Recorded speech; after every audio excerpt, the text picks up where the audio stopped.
Maxime Charon, bonjour.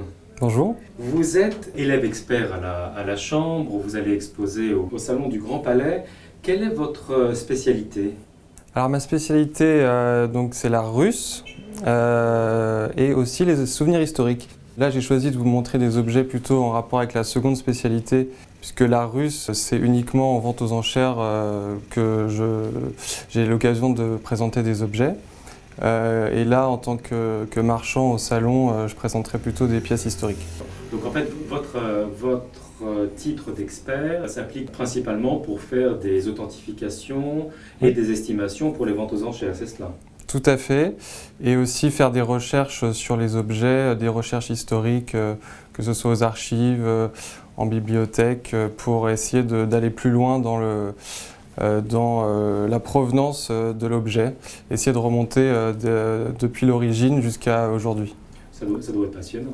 Tout à fait, c'est vraiment ce qui me plaît dans l'expertise et dans les objets, c'est de pouvoir leur redonner une histoire depuis leur origine. Là, j'ai notamment une miniature de Louis XV qui est particulièrement intéressante puisqu'on peut remonter jusqu'à 1715, date où elle a été réalisée par l'artiste suédois Charles Bois, qui est un émailleur du fin 17e, début 18e, et qui arrive à Paris en 1715 et qui représente le roi à plusieurs reprises. Et ça, c'est un de ses premiers portraits qu'il réalise du roi. C'est un portrait totalement inédit. Les autres sont en collection publique, que ce soit au Louvre, dans la collection de la Reine d'Angleterre et à l'Ermitage. C'est un des 4 portraits connus du roi Louis XV par cet artiste.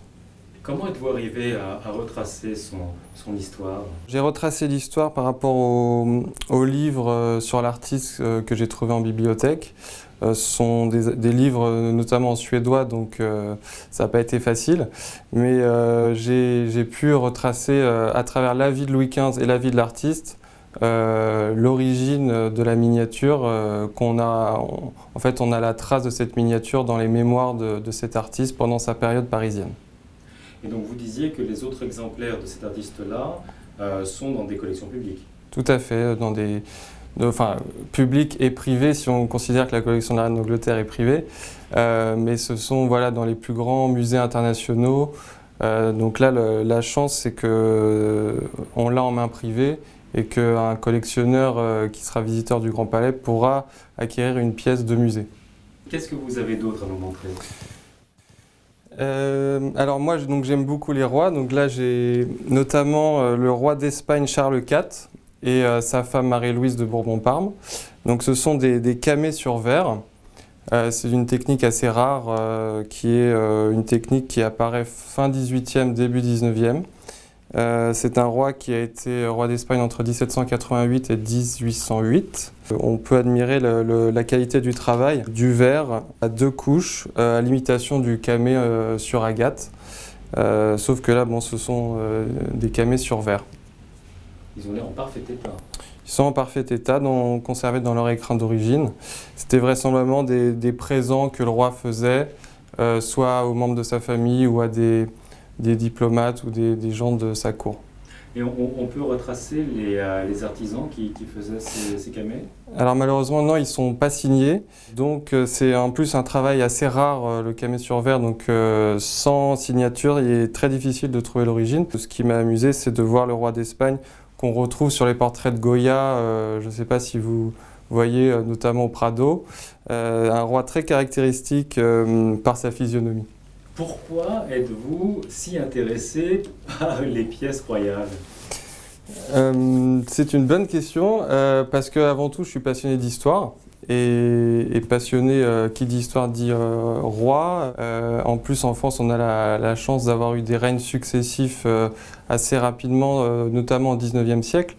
J'aime beaucoup notamment les rois du 19e siècle en France. Et je trouve que les objets sont le reflet un petit peu de cette période mouvementée qu'a connue la France au 19e siècle.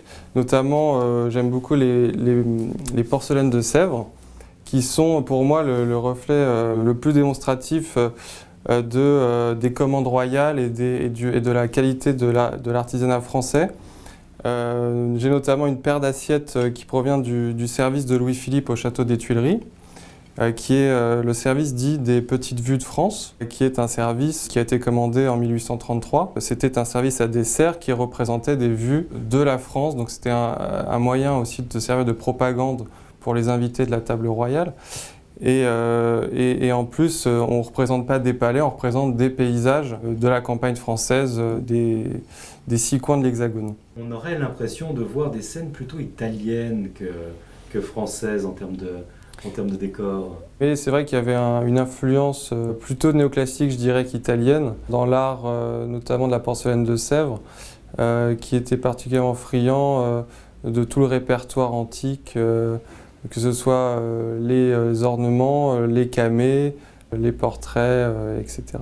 Et ça, ce sont des services qui étaient faits en combien d'exemplaires? Alors c'est un service qui a été commandé à l'origine pour 133 pièces, dont 100 assiettes. Ici, ce sont des pièces de réassort qui ont été commandées après, mais à l'origine, il y avait seulement 100 assiettes. J'imagine que pour tout cela, vous avez des archives qui vous guident. Tout à fait. La chance de la manufacture de Sèvres, c'est d'avoir des archives qui ont été gardées depuis le XVIIIe siècle. Donc on peut vraiment retracer chaque pièce, que ce soit au niveau des peintres, des doreurs, de tous les artistes qui ont collaboré à l'élaboration d'une pièce comme celle-ci. Et l'autre plat, assiette, soucoupe, qui est en bleu, c'est un bleu de Sèvres, je crois, non? Tout à fait. En fait, c'est une tasse avec un fond imitant le lapis lazuli, qu'on dit donc bleu lapis, d'époque Restauration, d'époque Louis XVIII, avec un portrait de l'abbé Bossuet, qui était un grand écrivain du XVIIe siècle sous Louis XIV. Et là, c'est un cabaret, ce qu'on appelle un cabaret, c'est un service à thé, qui a été offert par Louis XVIII au duc d'Angoulême en 1815. On a l'impression de voir une frise grecque, ou deux d'ailleurs. Oui, tout à fait. Il y a une frise de grec et une frise de palmette en or, avec même une troisième frise de petites vagues. C'était des ornementations courantes? Oui, à Sèvres, en fait, c'était des décors en décalcomanie à cette époque. On retrouve souvent les mêmes frises selon les services, notamment cette frise de palmette avec ce fond agate qui était particulièrement prisé sous Louis-Philippe. Et ce plat en argent, c'est de l'argent, je crois. Tout à fait. Alors là, c'est une pièce par audio, donc le célèbre orfèvre français. Et c'est le service de Pozzo di Borgo qui a été commandé par le tsar Alexandre Ier à l'origine en 1814. Et lorsque Alexandre Ier arrive à Paris, sur les Champs-Élysées, Pozzo di Borgo, qui était son ambassadeur, l'accompagne. Et lorsque Alexandre Ier repart en Russie en 1815, il offre à son ambassadeur ce service. C'est pour ça qu'on retrouve les armes Pozzo di Borgo et non celles du tsar, puisque en fait les armes du tsar n'ont jamais été gravées sur ce service. Pozzo di Borgo a directement posé ses armes en 1815.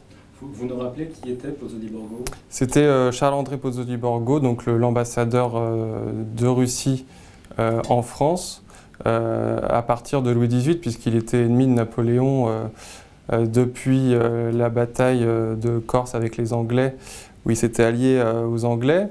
Donc sous Napoléon Ier, Pozzo di Borgo est en Russie, où il a diverses fonctions données par Alexandre Ier. Et lorsque Napoléon abdique en 1814, il accompagne le tsar à Paris, et là il va rester plus ou moins en France à partir de cette période.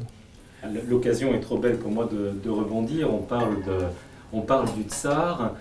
Quelle est votre spécialité dans l'art russe au sein de la chambre? Alors au sein de la chambre, c'est l'orfèvrerie surtout, les objets d'art en général. Et notamment tous les objets en rapport avec, encore une fois, les empereurs de Russie, les impératrices et la famille impériale. Et j'ai une spécialité pour Fabergé, qui est le célèbre orfèvre de Saint-Pétersbourg. Est-ce que vous conseillez aussi des clients particuliers? Oui, tout à fait. Ça m'arrive de conseiller des collectionneurs privés pour leurs objets russes qu'ils peuvent avoir dans leur collection, mais aussi des marchands qui ne sont pas toujours très familier avec l'art russe, bien qu'en France on a toujours gardé des objets russes depuis la Révolution de 1917, où les Russes blancs sont venus en France et qui ont gardé la plupart de leurs objets précieux avec eux et donc le sol français renferme quand même quelques trésors. Qu'est-ce que cela vous apporte d'appartenir à ce réseau d'experts? La CNS représente beaucoup pour moi, qui en plus débute un petit peu dans le métier d'expert. Elle apporte une garantie, je pense notamment au niveau de mes clients. Le fait d'être reconnu par une chambre aussi importante peut me permettre d'obtenir une légitimité vis-à-vis notamment de mes confrères, puisque les examens à la CNES sont assez poussés et reconnus par ses pairs. Ils demandent un vrai travail, ce qui me paraît tout à fait normal pour la fonction d'expert qui aujourd'hui est assez méconnue du public. Et ça permet de nous apporter une légitimité vis-à-vis du grand public. Moi, il n'y a pas de problème, plus c'est difficile et plus ça me va.